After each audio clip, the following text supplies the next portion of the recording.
deals with China might now be reversed. And not only could this create more tensions with China, but also between the federal government and states. Yes, that's right. It's not likely to go down too well with Victoria in particular. This is going to be the first deal that gets examined, probably, a Belt and Road deal signed between China and the state of Victoria back in 2018.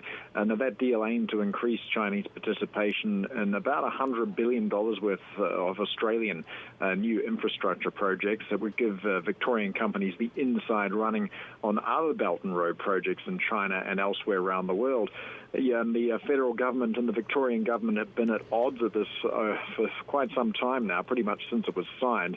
Other states as well have memorandums of understanding on the Belt and Road with China, including Western Australia, South Australia and Tasmania. So all of these would now face scrutiny. The one thing that can't be scrapped, though, is the 99-year lease on the Northern Territory port of Darwin. That was signed between a Chinese company and the Northern Territory, so that one would be exempt from the new law.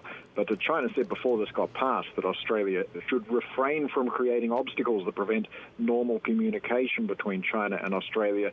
So this is certainly not going to help these very strained relations between the two countries. And despite all of that, China keeps buying Australian iron ore, which is on a tear right now. So any sign that could change?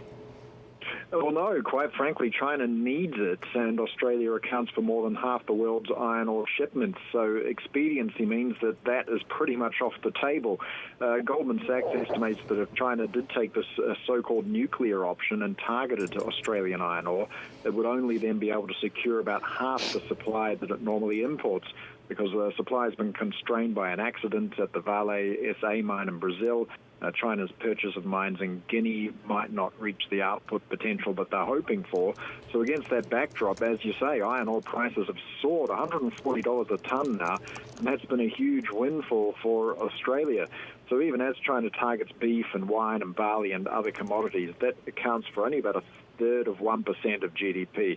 Iron ore is the big one.